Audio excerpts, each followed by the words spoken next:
아멘. 귀중한 물건을 잃어버렸다가 다시 찾을 때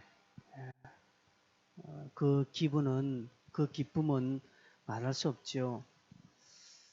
정말 소중한 것, 그죠?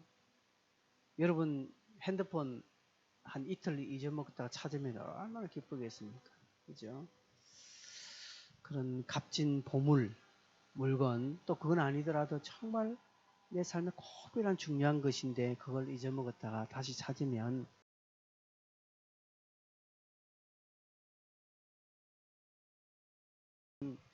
잃어버린 양을 드라크마를 찾는 이야기가 나오고, 그리고 이 세 비유의 공통적인 결과는 그 잃어버린 것을 다시 찾음으로. 여러분 드라크마 하나를 찾았어요.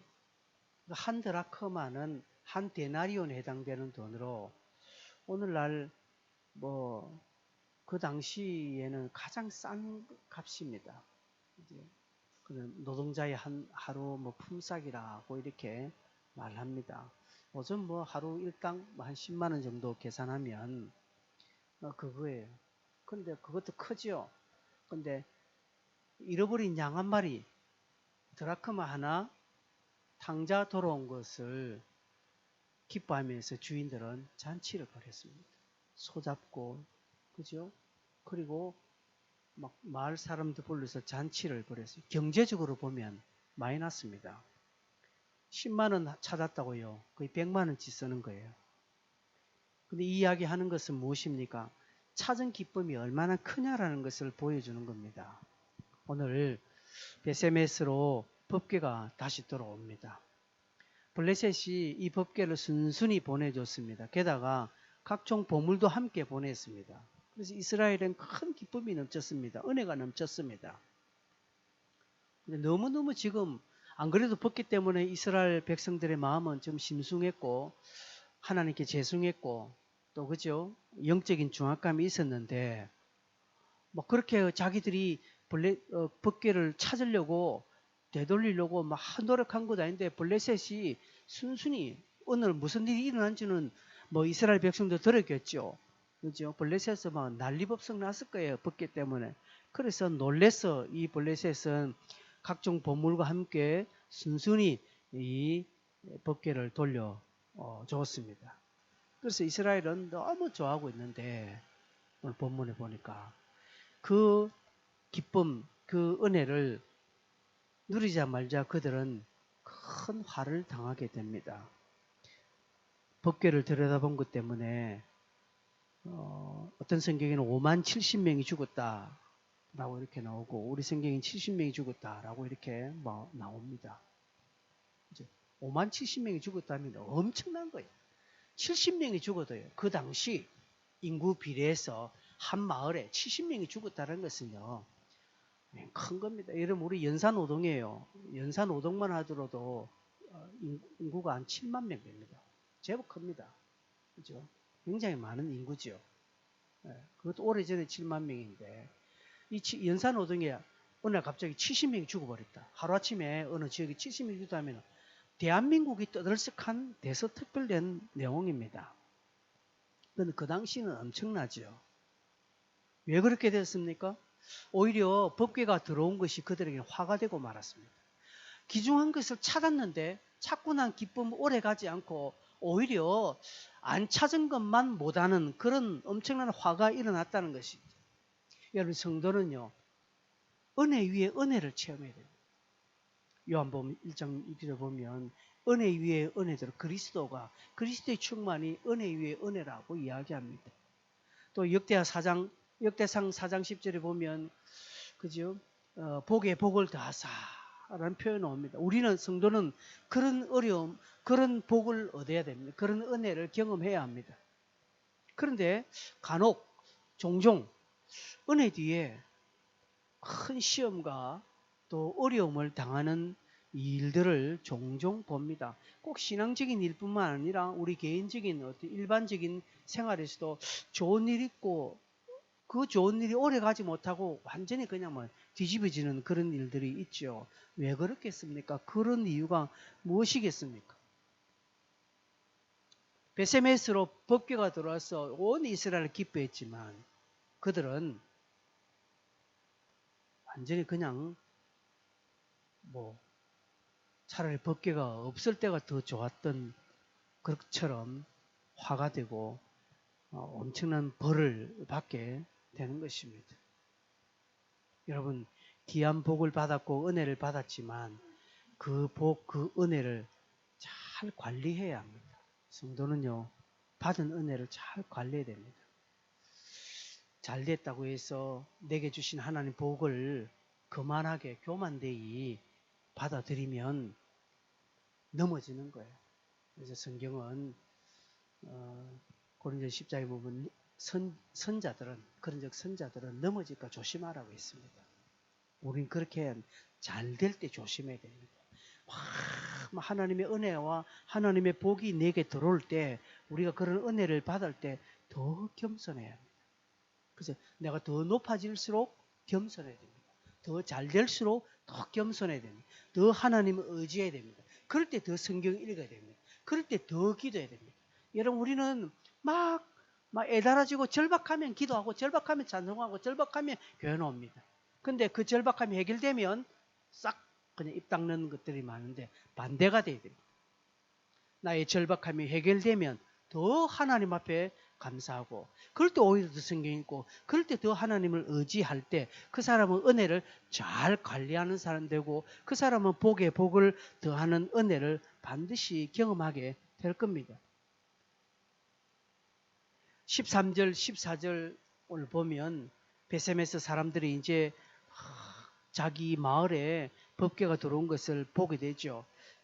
사람이 끌지 않았습니다. 그냥 소 한 마리가 덜렁 그냥 법궤를 끌고 왔습니다. 그리고 자기들 마을에 딱 멈췄습니다. 이들은 이것을 볼 때 이건 하나님이 하셨다는 것을 딱 그들은 알 수 있는 것입니다. 그 지형적으로 보면 그 블레셋 땅에서 베세메스에 오는 땅은요. 소 한 마리가 소가 자의적으로 올 수 없는 그 길이라고 합니다. 옆에 반듯한 길도 많고 빠질 수 있는 길들이 요소요소 많은데 베세메스까지 곧장 왔다는 것은 하나님이 함께 했다는 것을 이스라엘 백성들은 알게 됩니다. 그래서 그들은 레위인들은 그날에 법궤를 가지고 온 그 소를 하나님께 번제로 드리고 그리고 그 수레는 땔감으로 사용하고 그렇게 해서 그들은 하나님 앞에 예배를 드리는 것입니다. 감사의 예배를 드리는 것입니다. 하나님께 온전히 드리는 것입니다. 여러분 우리 성도는 하나님께 구별된 존재이죠. 그래서 우리는 하나님께 온전히 드리는 삶을 살아야 합니다. 그렇다고 해서 우리가 뭐 주구장창 1년 내내 교회당에 와서 살아 그건 아닙니다. 우리 삶에서 늘 나는 구별된 존재라는 사실입니다. 분별된 존재가 아니고 구별. 그렇죠? 분별은 딱 이렇게 물리적인 장소로 딱 해놓은 것이고 구별은 그게 아니죠. 요소 구별된 것입니다. 그래서 우리는 내가 있는 곳에서 뭔가 하나 구별된 삶을 살아야 되는 것입니다. 드려지는 바가 되는 것입니다. 그래서 성도는 세상 목적을 따라가면 안 되게 되어 있습니다. 그 사람이 정말 믿음이 있는 사람이라면 그 속에 정말 믿음이 있는 사람이라면 세속을 따라 살면 안 되게 되어 있습니다. 되는 것 같지만 결말은 안 되게 되어 있다는 것이죠. 베세메스로 들어오는 이 법궤를 실은 수레와 또 그 몰고 온 소는 하나님께 다 드려지는 것입니다. 이것은 성도가 온전한 삶을 하나님께 온전히 드려져야 된다는 것을 또 예표하고 보여주고 있는 것입니다. 그런 이제 이 상황에 블레셋 16절을 보면 블레셋 5방백이 이것을 보고 그날에 에그론으로 돌아갔더라고 이렇게 말합니다. 블레셋 족속은 자기들이 다곤 신상에 법궤를 두었을 때에 다곤 신상이 완전히 박살낸 것, 그죠? 그것이 이제 가사로 가고 가드로 갔을 때 전염병이 돌고 한 것을 그들은 경험했습니다. 그리고 이 법궤를 돌려보낼 때 이게 우연이 됐는가, 이스라엘의 신 하나님이 그렇게 하셨는가 시험도 해봤습니다. 그런데 결론적으로 딱 보니까 이거는 하나님이 하셨다는 것을 그들은 알았습니다. 그리고 이 베세메스의 사람들이 레인들을 중심으로 해서 하나님께 예배드리는 것을 그들은 보았습니다. 근데 그렇게 돌아갑니다. 자기 있는 곳으로 돌아갔다라고 하는 이 표현이 참 제 눈에 많이 밟힙니다. 여러분, 오늘날도 많은 성도들이 하나님의 은혜를 받고 하나님의 귀한 복을 받고 하나님의 은혜를 보고 신령한 것들을 보고 그리고 하나님의 놀라운 것들을 경험하고도 다 원래의 상태로 돌아가는 것을 참 많이 경험합니다. 마치 저는 항상 우리 인생이 완전 태엽 감아놓은 인형 같다라는 생각을 합니다. 또 감아놓으면 또 일정하게 움직이다가 다 부러지면 넉다운되고 또 감아놓으면 또 그렇게 하는 그런 것 같습니다. 우리 인생이 꼭 태엽 감아놓은 인생 같더라고요. 이들은 그대로 돌아갑니다. 하나님의 은혜를 보았습니다. 정말 하나님의 역사를 보았습니다. 그럼에도 불구하고 돌아가는 것처럼 오늘 많은 성도들이 교회를 다니면서 하나님의 것을 보고 신뢰한 것을 보고 체험했음에도 불구하고 또 원래대로 돌아갑니다. 여러분, 물리적인 장소로 돌아가는 의미가 아니라 이들이 에그론으로 돌아갔더라 이런 표현했지만 단순하게 그냥 그 장소 지명으로 돌아간 것보다는 원래대로 돌아갔다는 거죠. 하나님의 놀라운 것들을 경험했음에도 불구하고 돌아가는 것이죠. 여러분, 기적을 경험하고도요. 신령한 은혜를 경험하고도요. 옛 삶으로 돌아가는 거 많습니다. 그 대표적인 인물들이 제자들이 있지 않습니까? 제자들이 3년 반 동안 주님을 따라다니면서 하늘의 놀라운 것들을 보고 경험하고 죽은 자가 살아나고 오병이어의 기적을 보고 엄청난 기적을 경험했음에도 불구하고 예수가 어려움을 당하니까 다 원래 갈릴리로 다 돌아가는 거예요. 여러분, 우리에게도 그런 모습이 있다는 것이죠. 본래의 성품으로 돌아갑니다. 본래의 삶으로 돌아갑니다. 반짝 은혜 받고 은혜를 관리하지 못하면요. 본래 있는 장소로 돌아가는 거예요. 원래의 마음으로 돌아갑니다. 본전 생각하면서 다 돌아가는 게 되어 있는 거죠. 그렇게 하면 안 된다는 것이죠. 그러면 은혜 위에 은혜, 복의 복을 경험할 수 없다는 것이죠. 자, 이런 지금 상황에서 17절에 이제 동그라미 2개가 탁 채워지면서 내용이 달라집니다. 자, 13, 14, 15, 16절을 통해서 우리가 다시 한 번 더 은혜를 받고 원래대로 돌아가면 안 된다는 것이죠. 여러분, 은혜는 경험이 아닙니다. 은혜는 스펙이 아니에요. 영적인 스펙이 아닙니다. 하나님이 우리에게 은혜 주신 것은요, 반드시 드려지는 그런 장소로, 드려지는 삶으로 하나님 요구하신다는 것이 마치 법궤를 끌고 온 소나 그 수레가 하나님께 온전히 불러 태워지고 번제로 드려진 것처럼 하나님이 우리에게 은혜를 주신 것은 이렇게 하나님께 드려지는 삶으로 가라고 말씀하는데 우리 신령한 것을 다 보고 경험하고 원래대로 가버린다는 것이 에그로로 돌아가는 것입니다. 그러지 말라는 것이지. 그러면 은혜를 관리하지 못한 거로 더 큰 은혜를 경험하지 못한다는 것이. 그 이제 증거들이 17절 이후로 나오는 것이, 19절 이후로 나가는 것입니다. 여러분 19절 보면 베세메스 사람들이 여호와의 궤를 들여다봅니다. 베세메스 사람들이 지금 여호와의 궤를 들여다봅니다. 왜 들여다봤는지는 모르겠어요.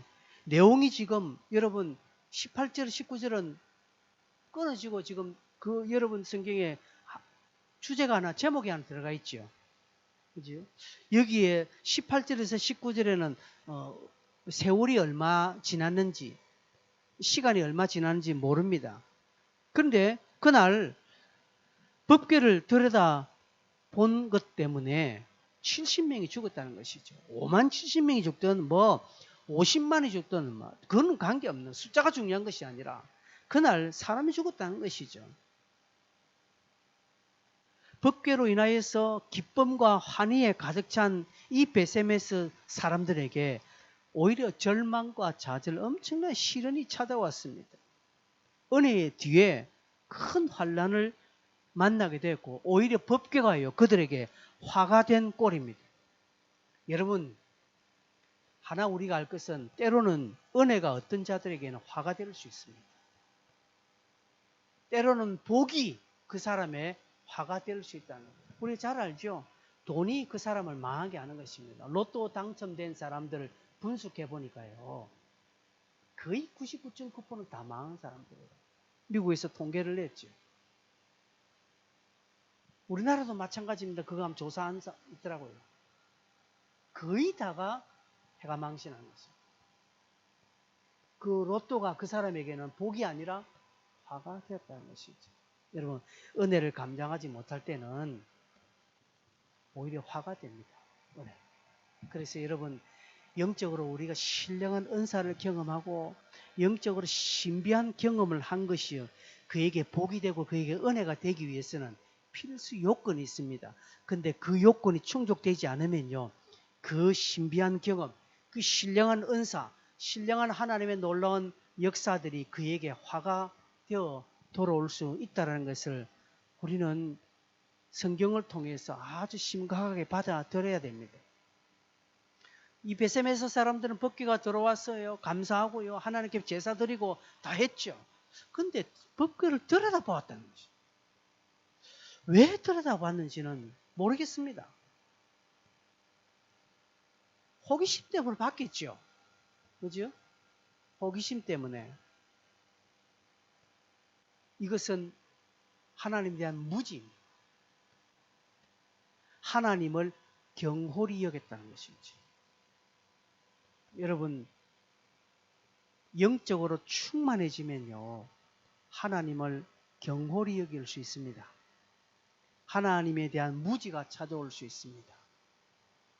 작년에 어떤 서울의 어떤 목사님이 그런 이야기 했죠. 하나님 까불면 나한테 주고. 어느 목사가 한 줄 알지요, 여러분? 까불면 나한테 주고. 이게 제정신이 아니면은 말 못하는 거예요. 제정신이면 말 못하죠, 이거. 그래서 저는 그 사람을 미쳤다라고 하죠. 하나님을 믿는 자가 아니다라는. 그가 아무리 목사 타이틀을 달아도 하나님 까불면 나한테 주고. 어떻게 그 말을 할 수 있냐는 것이죠. 자기는 하나님과 직통한대요. 엄청난 교만이죠. 그만하지. 생긴 것도 그렇게 안 생겼었다. 하나님과 직통 계시한다요. 직접 만나고 막 교류한다고요. 진짜 그런 사람은요, 그런 말 안 해요. 진짜 하나님과 깊은 교제하는 사람은요, 그런 말 안 합니다. 사도 바울은 자기가 3층전에 왔다 갔다 했어요. 그럼에도 불구하고 자기가 갔다 왔다라고 이야기하지 않습니다. 내가 알고 있는 어느 사람이 그랬다라는 표현을 쓰고 있죠. 간접적으로. 하나님에 대한 무지가 법궤를 바라보게 했다라는 것이죠. 여러분, 법궤는 보면 안 됩니다. 민수기 4장 20절에 보면 성경에는 그들은 잠시라도 들어가서 성소를 보지 말라라고 말합니다. 이 성소 그 안에 또 다른 표현은 성물이라고 합니다. 지성소 안에 성물을 제사장들 보면 안 된다고 되어 있습니다. 저 말은 법궤까지 말하는 것이죠. 그는 법궤를 덮었다는 것이죠. 민수기 4장 보면 법궤를 다 덮어요. 보지 못하도록 성물은 덮어요. 보면 죽거든요. 죄인이 보지 말라고 했는데 이들은 보았다라는 것이죠. 호기심 때문에 보기도 하고 하나님을 무시하고 하나님을 경홀히 만홀히 여긴 대가입니다. 여러분, 은혜를 충만하게 받는 사람은요, 마치 하나님이 자기의 뒷배경된 것처럼 내가 무슨 짓을 해도 하나님은 나를 용서해 주실 거야 라는 영적인 거만에 빠지게 되는 것이죠. 그래서 베세메스 사람들이 이런 실수를 하게 되는 것입니다. 이들이 법궤를 본 것은 교만 때문입니다. 때로는 은혜가 성도들에게 특권이 될 수 있습니다. 여러분, 우리가 하나님께로부터 놀란 성도의 특권을 부여받았습니다. 그러나 이 특권의 은혜는 조심히 살피고 겸손하게 받들어야 되는 것이지, 특권을 특권이라고 해서 남용하거나 특권을 교만되이 행하면 그 사람은 하나님 앞에 버림받게 되는 것입니다. 사울이 이스라엘의 초대 왕으로 부름받을 때 얼마나 겸손했습니까? 그죠? 행구 뒤에 숨었습니다. 사무엘이 부를 때. 그런 겸손하고 자기는 할 수 없다라고 자기 아버지의 그 잃어버린 그 나귀를 찾기 위해서 애쓴 그 사울이었지만 왕이 되고요. 이제 절대 권력을 누리니까 눈에 비는 게 없는 것입니다. 여러분, 그러면 버림받게 되는 것입니다. 성도는 내게 하나님의 은혜가 주어질 때는 더더욱 조심해야 돼요. 그리고 이 은혜를 키워나가야 됩니다. 많이 알고 많이 경험한 사람들일수록, 영적인 더 은사를 경험하는 사람일수록 더 겸손해야 합니다. 그런데 우리가 익히 아는 바와 같이 영적인 은사가 많은 사람들이 거만합니다. 그죠? 예전에 현신의 근사님이나 또 이런 유명한 은사 있는 근사님들이 얼마나 막말합니까? 은사 있다고 막 무시하고, 사람들 무시하고 이래라 저래라 하고 막 하는 거예요. 그 사람들은 하나님 앞에 계속적으로 쓰임 받지 못하는 것입니다. 내가 하나님을 더 경험하고 하나님을 더 많이 알수록 더 겸손하고 더 섬기고 더 은혜가 은혜되도록 조심하게 서야 합니다. 그럴 때 법궤는 그들에게 하나님의 임재의 상징으로 능력으로 드러나게 되는 것입니다. 그러나 하나님을 만우리고 거만히 뜨니까 이들은 법궤 때문에 다 죽게 된다는 것이죠. 또한 이들은 하나님을 두려워하지 않았습니다. 즉 경외심이 없다라는 것이죠. 그죠? 경외함이 없는 것입니다.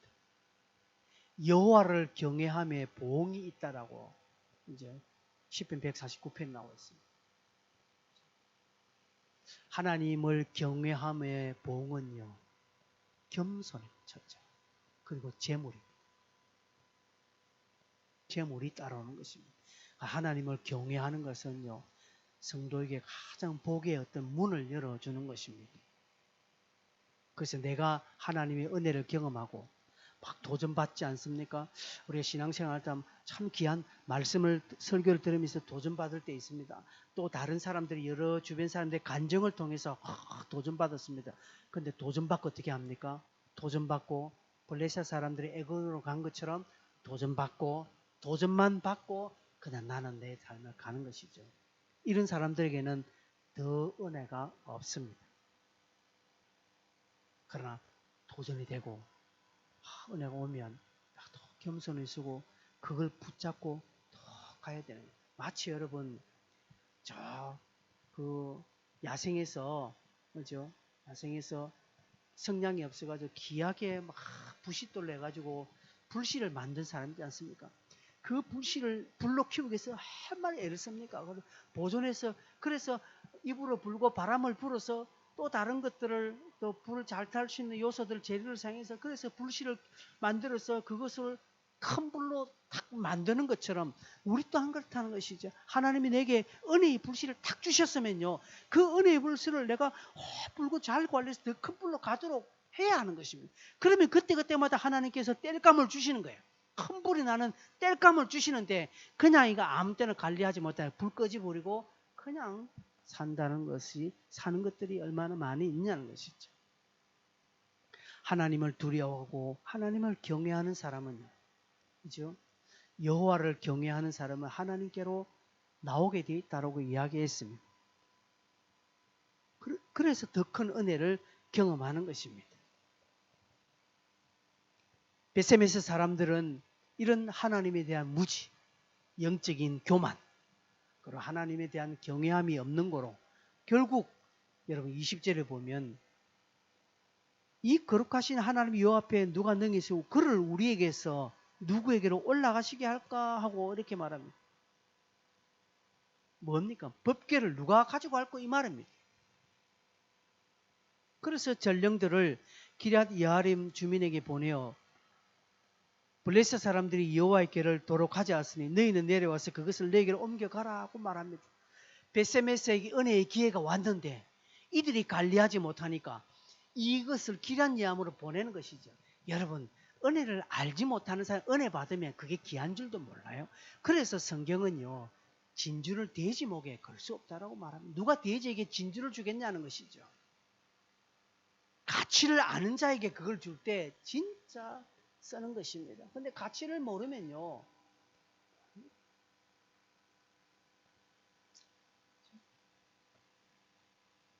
세계적인 몇 대 안 되는 엄청 비싼 바이올린 그냥 아무것도 모르는 사람 주면요, 그냥 어디 가서 중고 악기상에서 몇 푼 받고 팔지만 그걸 알아보는 사람은요, 산다는 것입니다. 결국 법궤는 옮겨가는 겁니다. 은혜를 감당하지 못하면 은혜는 옮겨갑니다, 여러분. 그래서 계시록 2장 5절에 보면 하나님이 에베소 교회를 향해서 너희가 이렇게 회개하지 않으면 촛대를 내가 옮기리라고 말합니다. 하나님 촛대를 옮깁니다. 은혜를 옮깁니다.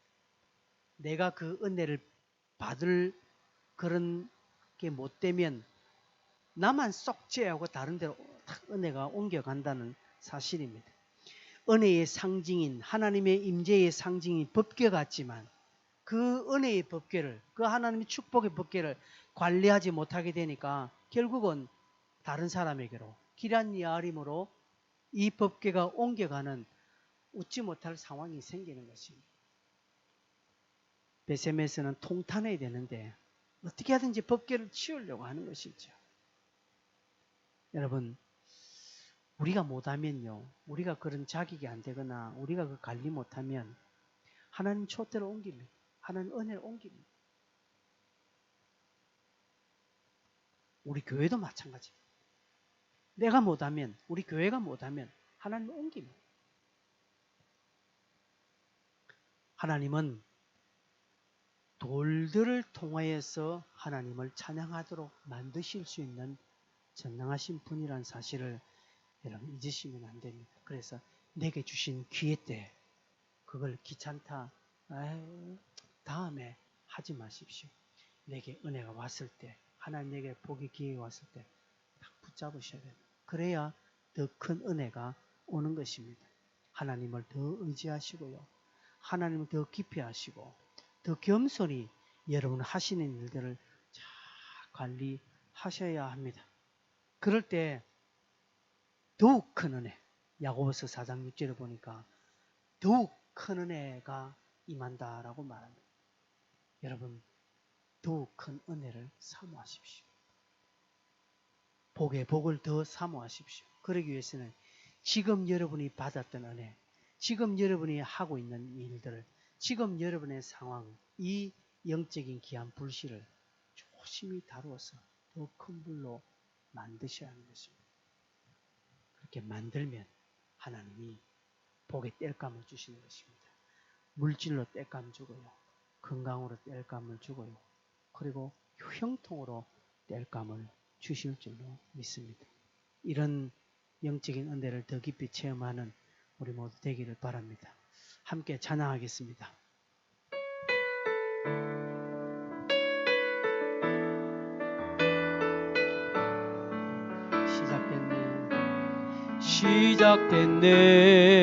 시작됐네. 우리 주님의 능력이 나의 삶을 다스리고 새롭게 하네. 자유하네. 죄와 사망으로부터 나의 삶은 변하구나. 충만하네. 은혜로다. 주의 은혜 한량없는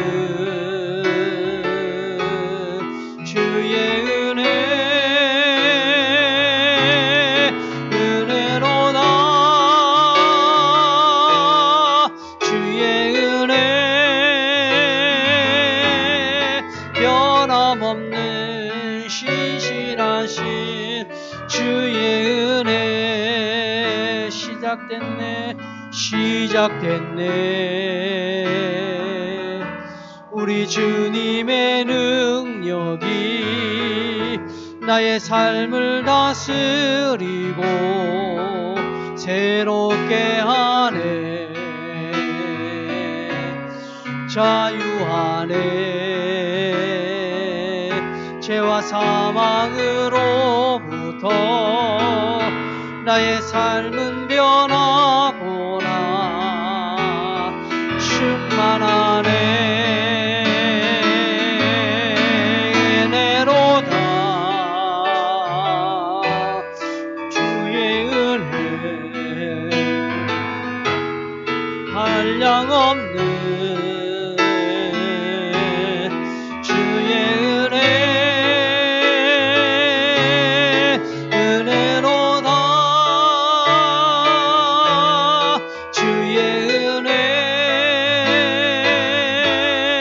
변함없는 신실하신 주의 은혜. 은혜로다.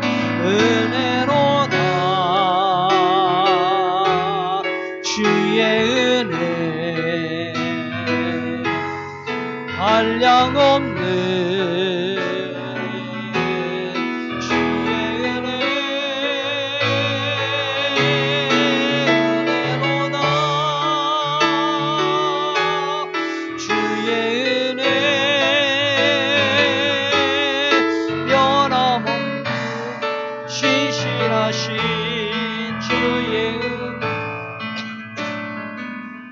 말씀을 기억하시면서 한 가지 기도하겠습니다.